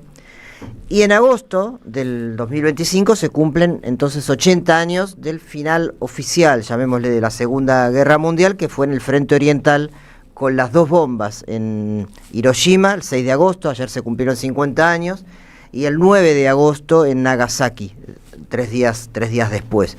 Así que son años de mucha conmemoración. En el año 2001 tuve la oportunidad de visitar Hiroshima en un viaje de periodistas, invitado por el gobierno de Japón, y pude hablar con alguna gente que fue sobreviviente de ese episodio, ¿no? Que todavía vivía. Calculo que ahora 20 años después ya quizás no estén en este mundo. Estamos compartiendo en nuestro canal de YouTube la nota que publicaste en el diario Clarín. Sí, Memorias de Hiroshima, año 2001. Y te quiero leer un par de párrafos porque, bueno, me conmovieron mucho y además hay testimonios de la gente que pude entrevistar, ¿no? Esa nota que estamos viendo empieza diciendo: la foto más famosa de Hiroshima demolida por la bomba atómica la tomó Yoshito Matsushige 3 horas después del peor atentado de la historia. Está fuera de foco, no por impericia, sus lágrimas le impidieron ajustar bien la lente. Pero igual el cuadro es patético. Un grupo humano, fantasmagórico y derritiéndose, ingenuo y perplejo ante lo que había sucedido ese día. Ese día lo pongo entre comillas porque se refieren así los japoneses a ese día, ¿no? Bueno, Hiroshima tiene un memorial de la paz, un museo totalmente conmovedor. En Japón hablan del 6 de agosto del 45 como ese día. Por lo menos los sobrevivientes, siempre que aludían, hablé con 3, siempre hablaban de ese día, ¿no? Y uno de los testimonios que también fue tremendo, me lo dijo un señor ya anciano en ese momento, que se llamaba, o se llama, ojalá se llame todavía, Tsunao Tsuboi, que está en esa foto, y dice: yo creí que también moriría con la explosión, pero caminaba por una plaza sin nada contra qué estrellarme, porque la gente se chocaba contra las cosas después de la conmoción, ¿no? Deambulé como esos muñecos que usted vio en el museo, como un fantasma, con un vidrio. Escribí para dejar constancia: he muerto aquí, y me desmayé. Y después fue rescatado, ¿no? Ese museo es conmovedor. Hay mucha gente que todavía hoy sé que sucede cuando lo visita, cuando visita el Memorial de la Paz en una ciudad tan conmovedora como Hiroshima, también hermosa, ¿no? Porque tiene unos campos de arroz alrededor del casco urbano, digamos. La visita del museo, que insisto, es tremenda porque se ve por ejemplo, una réplica de la bomba, se ven fotos, se ven imágenes, se ve la hipocresía de los estadounidenses, por ejemplo, Harry Truman, que era el presidente de esa época, diciendo orgulloso del poder del sol que había logrado Estados Unidos, así se refirió Truman, y se puede hablar por lo menos hasta ese momento, 2001, insisto, se podía hablar con varios de los sobrevivientes. El director del museo de Hiroshima, que se llama Yasuhiko Yamamoto, o se llamaba hasta hace unos años, también me dijo: Hiroshima era una ciudad militarizada y virgen de guerra, Con ello, más su topografía, Estados Unidos mediría mejor el poder destructivo del uranio 235, que es el material que se usó para la bomba en Hiroshima. Estados Unidos quería sacar rápidamente a Japón de la guerra y anticiparse en el dominio regional a la Unión Soviética, que en la cumbre de Yalta había expresado su deseo de pelear en el Pacífico. O sea, también había todo un componente, ya el ejército nazi había sido derrotado, los fascistas en Italia también, todavía quedaba el frente oriental. Japón, recordemos, había invadido Corea, Vietnam, China, varios países. En China mataron a más de 30 millones de personas, solo en China, para sumar después en el sudeste asiático otros millones. ¿Durante la Segunda Guerra? Sí, lo que los chinos llaman la guerra contra el fascismo, no la llaman Segunda Guerra Mundial, guerra de resistencia contra Japón y contra el fascismo mundial. Y Occidente se olvida de eso, de todo lo que fue el frente oriental, que logró frenar que Japón avanzara y se sumara al ejército nazi y fascista en Europa, ¿no? Así que el aporte de China y de Vietnam, de Corea, de muchos países también fue muy importante. Occidente lo ningunea eso. Entonces el director del museo trataba de explicar esto. Y en ese viaje recuerdo que también le pregunté a muchos japoneses qué sentían hoy, o 60 años después en ese momento, respecto a Estados Unidos, que nunca pidió perdón por ese episodio. Y algunas cosas, la verdad, fueron sorprendentes, ¿no? Por ejemplo, uno de los que consulté, que era un profesor del Instituto Japonés de Graduados en Estudios Políticos, con sede en Tokio, se llama Tamotsu Aoki, dijo, es parte de un largo proceso de hibridez de nuestra cultura. Porque le pregunto sobre la occidentalización y la americanización de Japón, o sea, tomar cosas del enemigo, del que destruyó tantas personas. Recordemos que hubo solamente el día de la bomba de Hiroshima 140.000 muertos, solamente después fueron varios cientos de muertos más, de miles de muertos por la radiación, por las dos bombas, por la radiación y hasta por las décadas que siguieron, ¿no? Y dije, ¿por qué, sin embargo, está esta americanización? Pues él dice, es parte de un largo proceso de hibridez de nuestra cultura, hibridez, que incorporó pero reinterpretó a lo largo de los siglos el confucianismo de China, el budismo de la India, el cristianismo en el siglo XVI, aunque después fue reprimido, los caracteres de la escritura china y las tecnologías como la de Estados Unidos en el siglo XX. El pueblo japonés siempre preservó su cultura y espíritu y no podría decirse que sufrió una colonización como hubo en otros países. Pero yo insistí, pero ¿cómo los perdonaron, no? Y entonces dice, bueno, sufrimos la crueldad de nuestro propio ejército, al que hay que responsabilizar. Y pese a que los estadounidenses nunca siquiera pidieron perdón, fueron corteses con Japón, fue su única experiencia de ocupación exitosa, necesaria por la vecindad de China y la ex Unión Soviética. De nuestra parte hubo una ilusión, un encantamiento con los valores de libertad y democracia que trajo Estados Unidos, que desconocíamos, y sin ello no se hubiera superado lo de la bomba, si no hubiesen absorbido esos valores. Los sobrevivientes tenían otra visión, dice que ellos nunca perdonaron, que han ido a Estados Unidos muchas veces, le dan la mano a militares de Estados Unidos, perdonan al pueblo americano, pero no a los militares que tiraron la bomba, y no pueden soportar que nunca oficialmente Estados Unidos haya pedido perdón. Sobre todo lo que no pueden perdonar también es que 3 días después de esta tremenda tragedia o masacre, vino Nagasaki. Es decir, los estadounidenses que, como decía bien Luis, no sé si lo dijimos al aire o fuera de micrófono, ya estaba la guerra casi terminada, hicieron 2 bombas porque querían probar 2 tecnologías. En una probaron el uranio y en Nagasaki probaron el plutonio. A esa crueldad llegó ese episodio, ¿no? De probar 2 tecnologías, experimentar con población civil para terminar de destruir a un pueblo, más allá de toda la culpa que hubiese tenido el imperio militar nipón, que efectivamente era responsable, pero atacaron población civil. Eran 2 ciudades donde había, sí, algunos campamentos, pero murieron centenares de miles de personas por esto que conmemoramos hoy, 80 años después.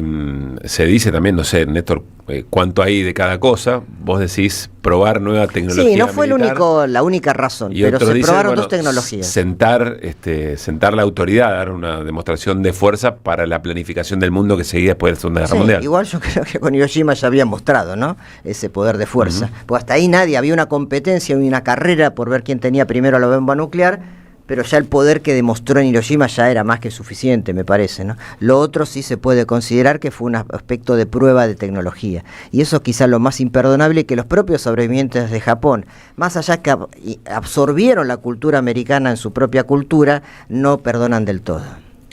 Brillante, Néstor. 80 años de Hiroshima y Nagasaki en la crónica de Néstor Restivo. Somos Radio AM 530. Tiempo argentino está en peligro.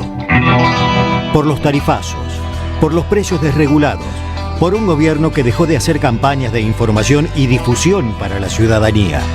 En una época de ataques continuos al periodismo, necesitamos tu apoyo para seguir existiendo.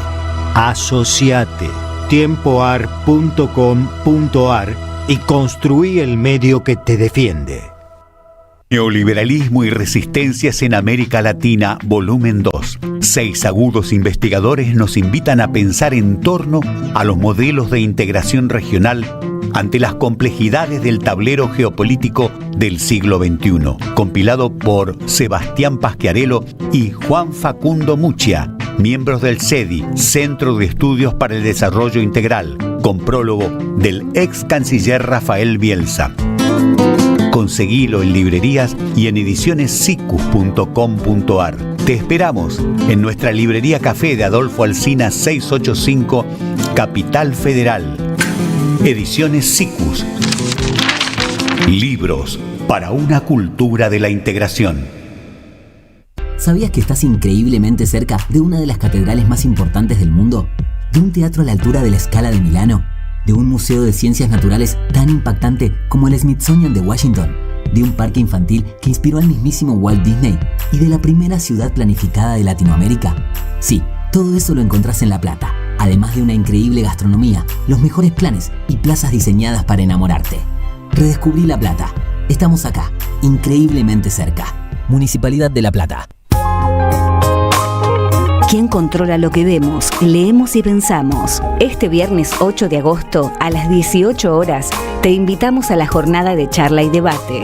El proceso de concentración de medios, redes y plataformas digitales en Argentina y la región. 2 paneles para pensar el presente y el futuro de la información. A las 18 horas, nuevo proceso de concentración en Argentina, medios, redes, plataformas, inteligencia artificial y las regulaciones necesarias. Con Guillermo Ruz, Cintia García y Martín Becerra. Modera María Quintero. A las 20 horas, las nuevas regulaciones en la era digital a nivel regional. Con Irene León, de Ecuador. Natalia Benavides, de Brasil, Fernando Sánchez Mejorado, de México, y Fernanda Ruiz. Modera Diego Besiunas. Modalidad presencial, Mateu 130, Ciudad Autónoma de Buenos Aires.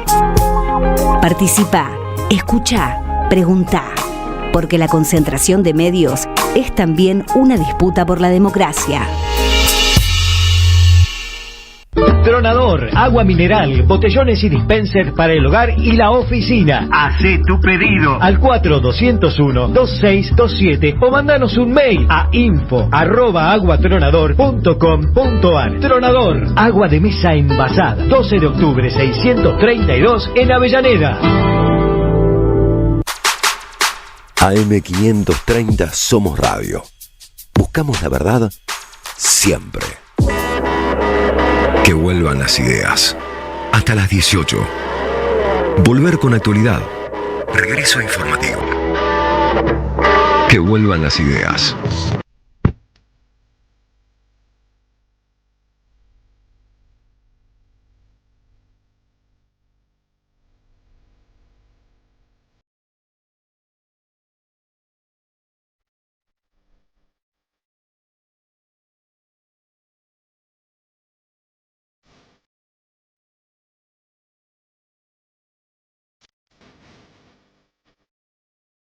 Bueno, 5 de la tarde, 48 minutos, cierre de alianzas pensando en las elecciones de octubre, elecciones nacionales. Así es, cierre de alianzas. Algunas cuestiones para tener en cuenta, faltas, son las 6 menos 10, termina a las 12 de la noche.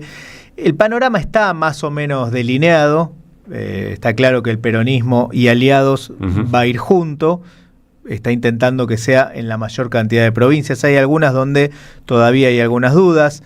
En Córdoba hasta por lo menos hoy más temprano no estaba cerrado, lo mismo en Salta, lo mismo en Jujuy, lo mismo en Tierra del Fuego. Cuando no está cerrado, ¿qué quiero decir?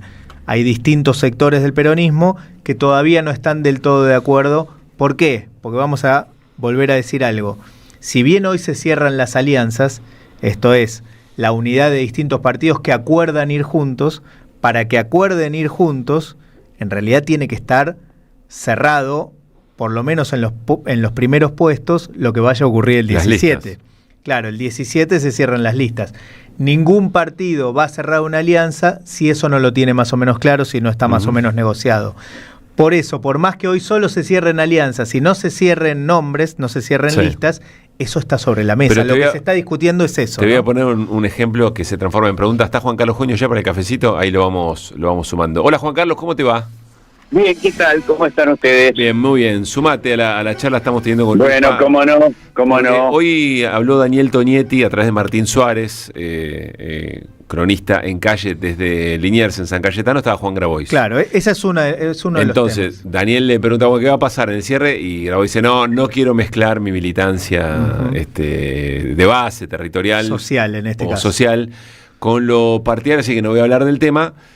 Pero sugería Daniel, con información propia, que el Frente Patria Grande no va a ser parte de la alianza de Fuerza Patria. Bueno. Lo que no quiere decir, y esta es mi pregunta, lo que no quiere decir que después, eventualmente, haya más tiempo para negociar hasta el momento de la lista. Efectivamente. Que sí haya candidatos, más allá que no esté su partido. Claro, finalmente podrá no ser parte de la alianza, sigamos con ese ejemplo, no sabemos qué va a ocurrir, pero podría no ser parte de la alianza Patria Grande como partido político y finalmente sí cerrar que los nombres tanto de Juan Grabois como de Ofelia Fernández vayan efectivamente en las listas, porque bueno, en estos 10 días las negociaciones siguen. Bien. Pero en principio... En ese caso la alianza, la diferencia de las alianzas desaparecería. Claro, exactamente. Digo yo. Tal cual, ¿no? Claro, por supuesto. Pero bueno, es una especulación de ellos, sí.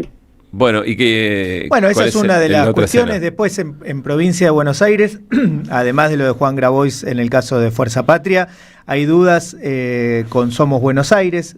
Hay una pelea por el primer puesto, la primera candidatura a diputado entre Facundo Manes y Florencio Randazzo. La pregunta ahí que se abre es si alguno de los dos queda disconforme, eso va a llevar a que la alianza no se complete, digamos que alguno vaya por afuera, es una pregunta. Acá en la ciudad de Buenos Aires ya se oficializó directamente lo de la alianza entre La Libertad Avanza y el PRO. El PRO acepta el 5º y 6º lugar en la lista como máximo. Sí, la única novedad es el documento que apareció. Hay una novedad ahí. Que es un documento muy fuerte, porque hablan de Milei, dice, todos los que van en esta lista tienen que acompañar al presidente, no se lo menciona a Macri, pero tampoco es recíproco, es decir, no hay un compromiso de La Libertad Avanza de que lo acompañen a Jorge Macri en la propia legislatura, digamos, una cosa bastante llamativa. Y una más, así te dejo charlar con Juan Carlos y en todo caso pueden reflexionar sobre esto u otras cosas. En el caso de la ciudad de Buenos Aires, todavía está la posibilidad de que aparezca un espacio, algo así como un Juntos por el Cambio residual, entre el larretismo, todavía esto está negociándose, entre el larretismo, entre Martín Lustó, la Unión Cívica Radical, el mismo López Murphy, que apareció con su espacio propio en estas horas, y Elisa Carrió. Bueno. Veremos si eso se conforma también como espacio político. ¿Eso es risa, Juan Carlos? No, es un poco de todo, por eso tengo un poco de voz de teleteatro. Ah, muy bien. En otra época se hubiera dicho Oscar Casco, pero ustedes no saben ni quién fue Oscar Casco. Era efectivamente un actor que tenía una voz muy grave. Entonces, yo te iba a decir, qué voz de teleteatro hoy, Juan Carlos, pero bueno. Tengo voz de teleteatro, pero es la voz cascada. Obligada. Sí. Eso es obligada. Y también de festejar anoche el triunfo en la Cámara de Diputados. Festejé. Creo que es un triunfo histórico, extraordinario. ¿Por qué histórico? Se habla mucho del 12-0, ¿no? 12-0. Sí, pero, bueno. A ver, ¿por qué histórico? Una cosa, ¿vos viste muchos partidos de 12-0? No, ni de 7-0. 7-0, bueno, le hicieron a los pobres brasileros, los alemanes, pero creo que, viste que a veces nosotros conversamos, esto es un punto de inflexión, y dudamos si tal cosa es un punto de inflexión. Sigo dudando, pero creo que es una derrota muy grande por la variedad de los temas, todos trascendentes, no hay una sola cosa de menor relevancia. Segundo, por la diferencia del voto, me refiero en la cantidad cuantitativa. Sí, ninguno fue peleado, fue todo por afano. Digamos. Claro, que muestra un grado de fractura, de fisura, de desmembramiento de de lo que había logrado articular el gobierno a través de la presión, la extorsión, la billetera, hasta quaders, o sea, corrupciones de todo tipo, ¿no? Yo no digo que que esto de anoche es una cosa cerrada y congelada y para siempre, porque todos sabemos que tal cosa no existe. Pero bueno, es una derrota muy grande, se le voltearon los decretos, los DNU, que eso tiene que ver con la gobernabilidad, con decisiones trascendentes. Aclaremos, son los decretos delegados que le daba facultades para intervenir distintos tipos de organismos, como el INTI, el INTA, el Instituto del Teatro, etcétera, etcétera, y varios más, ¿no? Así es, sí. A eso le falta la medida del Senado todavía, pero se supone que el número está. Le falta la medida del Senado, ahí uno espera otra derrota, y quiero recordar que si ahora fue 12-0, venimos de un 7-0 hace 15 días en el Senado.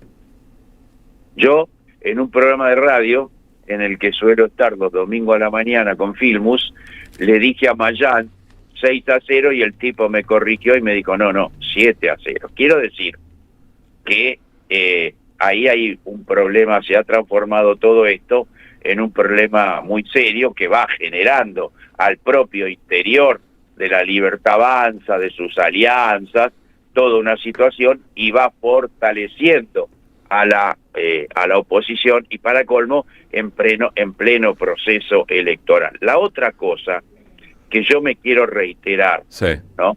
Que todos estos temas de agredir a los discapacitados, a los universitarios, todo eso, yo vengo diciendo desde hace mucho tiempo que no es que todo eso a nadie le importa. A nadie le importa, la gente igual va a votar, la gente igual va a votar a Milei. Yo francamente no creo en eso, no creí nunca, creo que todo va mordiendo y lo va deteriorando. No creo que si aumentan los pobres no importe, no creo que si crece el desempleo no importe, no creo que si el dólar se va al caxo no importe, yo creo que todo va importando. Por lo tanto, lo de ayer lo coloco en esa dinámica y francamente casi ya ahí, ahora sí me arriesgo y te voy a decir, yo en la elección de la provincia de Buenos Aires soy optimista, y si me tengo que arriesgar mal, creo que tenemos grandes chances de ganar la provincia de Buenos Aires. Precisamente por todas estas cuestiones que van horadando la vida de la gente. Ahora, después vienen todos los análisis que los podemos hacer nosotros, los consultores, bueno, se distancian de él, pero no van a ir a votar, se distancian de Milei, pero de ahí a que nos voten a nosotros, todo eso, yo no tengo la bola de cristal. Pero creo que lo de ayer fue un hecho trascendente unido a todas las otras cosas que venimos mencionando. A ver, Juan Carlos, dos cosas que no quiero que se nos escapen de este cafecito en función de lo que decís. Primero, está claro que no estamos hablando de números, ¿no? Que no estamos hablando ni del superávit, estamos hablando del impacto simbólico de la derrota política, y ese es el efecto sobre el que estamos observando. Después, los impactos que esto tenga en las cuentas que hace el gobierno respecto del equilibrio fiscal, etcétera, segundo plano, ¿estamos de acuerdo? Sí. Bien. Ahora, también puede ser parte, creo que lo sugeriste en tu caracterización, pero también puede ser parte de una negociación, es decir, no necesariamente todos los que ayer acompañaron cada una de estas cosas quiere decir que van a votar igual al momento de los vetos, por ejemplo, por discapacidad o por jubilaciones, o cuando esto se termine por aprobar en el Senado, el gobierno vete y haya que defender la posición. Es la foto, no sé si es el proceso, porque... No, estoy de acuerdo en la segunda parte, pero no como hiciste el planteo de la pregunta. Yo no creo que haya sido parte de una negociación. Yo creo que fue parte de una cantidad de contradicciones, de insuficiencias que llevaron al voto que llevaron. Los gobernadores, los de las provincias, los del PRO, los de todo ese mosaico de diversas identidades. Porque tuviste radicales de los el propio de Loredo votando no es por producto de una negociación, eso es producto de un fracaso, eso es producto de que una cantidad de cosas que ellos fueron haciendo se agotaron, fracasaron, y vienen las elecciones, en fin, y entonces no hubo posibilidad de avanzar en una negociación que lo saque de la derrota. porque finalmente acá lo que hay es una derrota muy grande, o sea que no pudieron.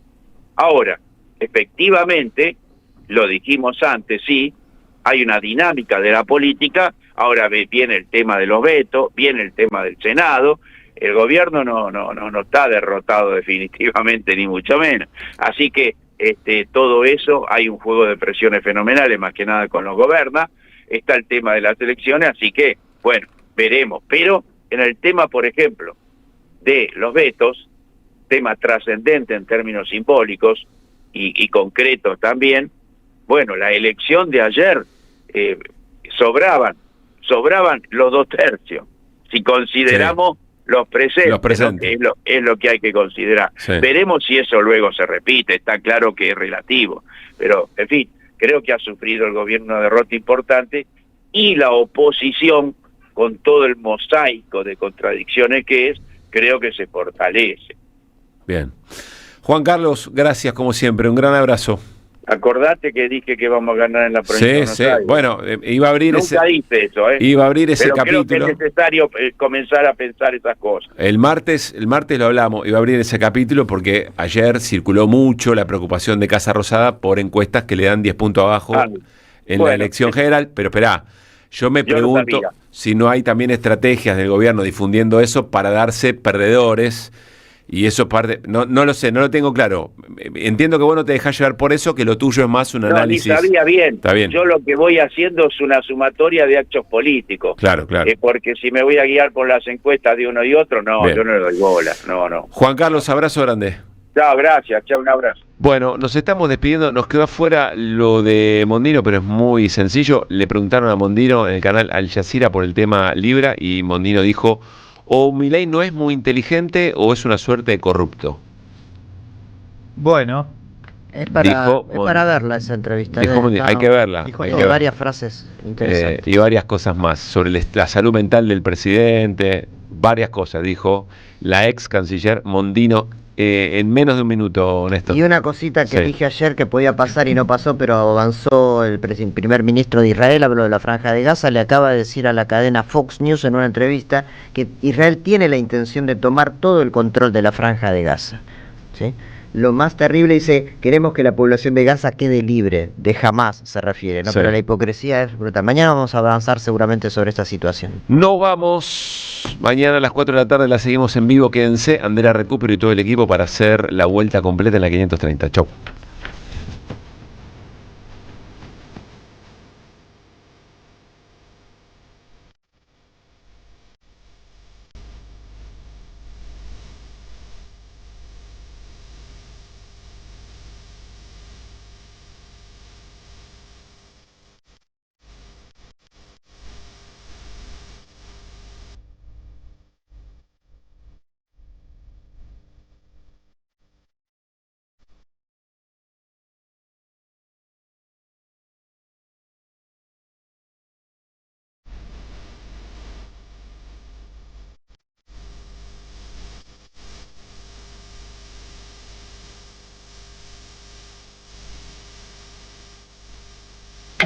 En AM530 pasan muchas cosas. Y todo lo que pasa está en la red.